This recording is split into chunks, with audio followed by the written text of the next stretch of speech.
1800년대 정년부터 하와이의 사상수수 노장이 본격적으로 조성됨 따라 노동자가 많이 필요했습니다. 그 시기는 금식한 가뭄과 홍수 일본이 대량의 쌀을 반조해 가면서 그 시기 한반도는 국민들의 혹독한 굶주림을 겪어야 했던 시기였습니다. 고충은 1902년 11월 여군과 이민 업무를 담당할 정부 조직은 유민원, 즉 지금의 주립국사무소를 만들었습니다. 미국 데실러가 이민 관련 업무를 맡으면서 하와이 이민은 본격적으로 추진했는데요. 데실러는 신문 광고와 공고 인천 내리교회 도움 등으로 이민자를 모집했습니다. 하와이 군도에 정착하면 월급은 물론 자녀 교육도 무료로 할 수 있다는 내용이 적혀 있었는데요. 인본은 거쳐 하와이로 가는 예정이 있었는데요. 이민자들은 인본 5선 회사 현해관의 승선 일본 나가사키 항을 향해 1일간의 항해에 올랐고요. 11월 24일 나가사키 항에 도착해서 검역소에서 신체 검사와 예방 접종을 받았습니다. 처음 120명이 인천 제물포를 떠났는데요. 신재검사에서 19명이 탈락. 1903년 1월 13일 공식적인 첫 이민자들은 태운 배가 하와이 호놀룰루항에 도착하는데요.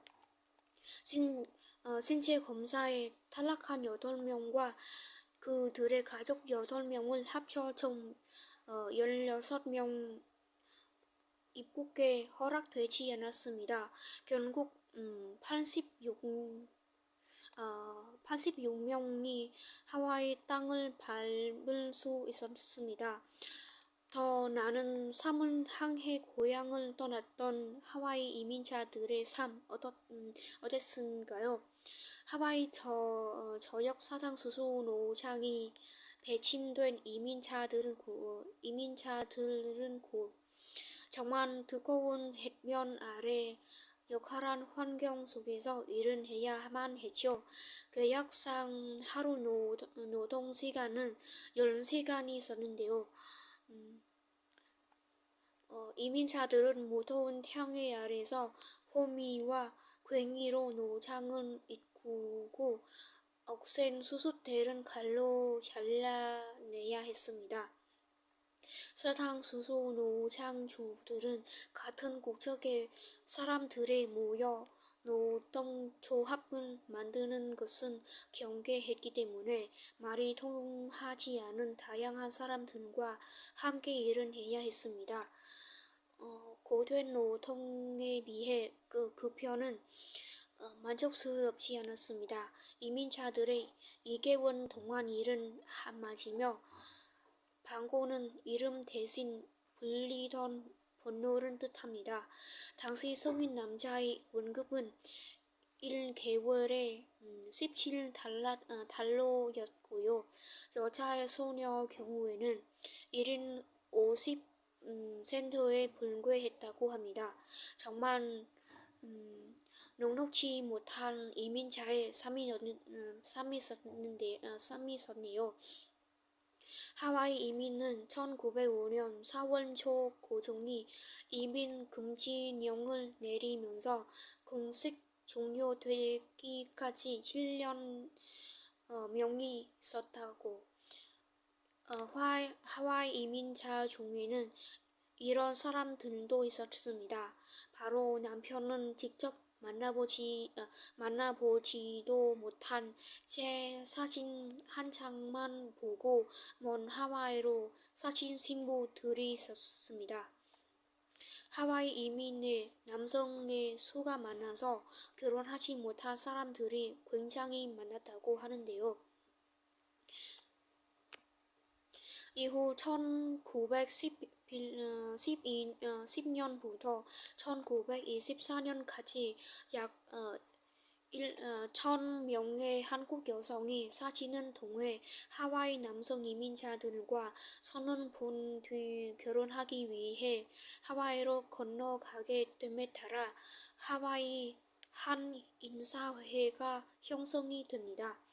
하와이 첫 번째 사진시는 하와이의 우리말로 발행된 국민보 1910년 12월 6일차에 실린 기사에서 확인할 수 있는데요. 당시 38세이던 하와이 국민회 정회장 안혜수와 약혼한 23세 목표 준신의 한국 부인이 도했는데 민찬호 목사의 조례로 이민국에서 결혼했다는 내용입니다. 사실 신부 1호 부부의 나이 차이에서 알 수 있듯이 이민자 신랑과 사실 신부의 평균 나이 차는 15 이상이었다고 합니다.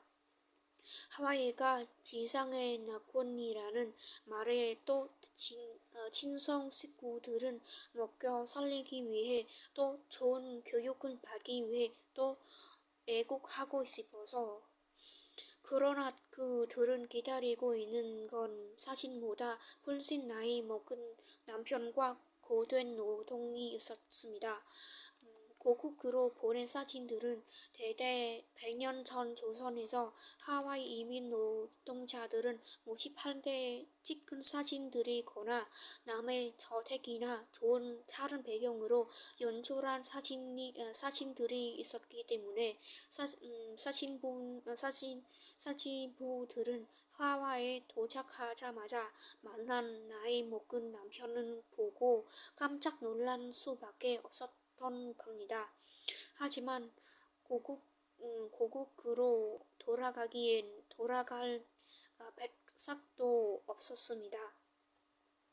대부분 자신의 운명을 받아들이고 낮에 남편과 함께 사상수소 노장에서 일했고 밤에는 바느질하면서 생계를 꾸리고 자식들을 길러야 했습니다. 사진 신부들은 자녀에게 한국어와 한국 문화 교육을 시키면서 민족 정체성을 유지하는 데 중요한 역할을 했는데요. 본인회를 통해서 독립운동 자금을 모집했고요. 이 과정에서 독립운동에도 중요한 역할을 했습니다.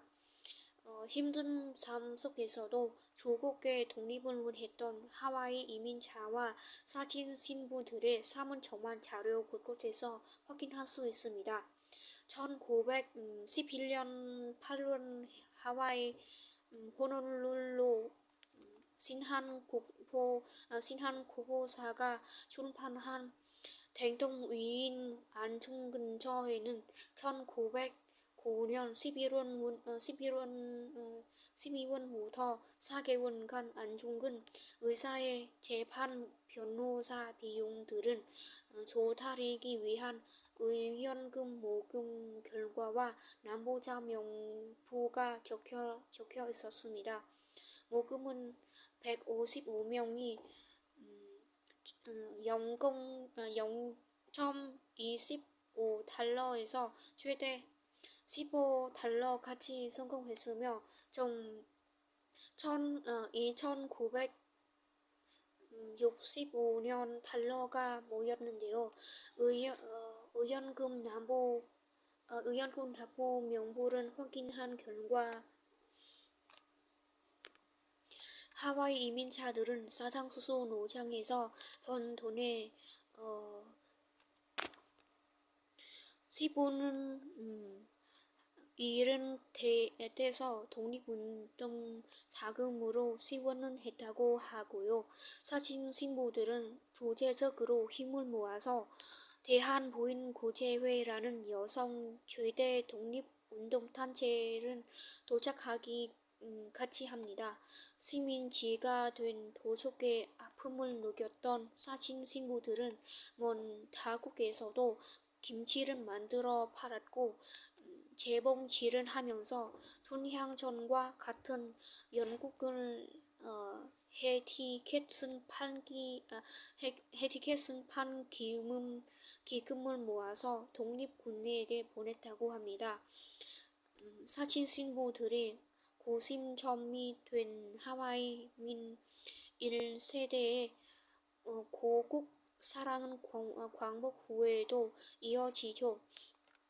사신 신부가 키워낸 후손들은 미국 사회의 구성원으로 당당하게 자리 잡았다고 합니다.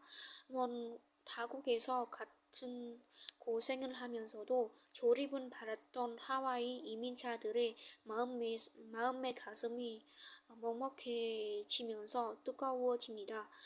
사는 땅이 달라도 국적이 달라도 우리는 하나 한 핏줄이죠. 국민 여러분도 재외 동포들의 삶에도 많은 관심을 가져 주시기를 바랍니다.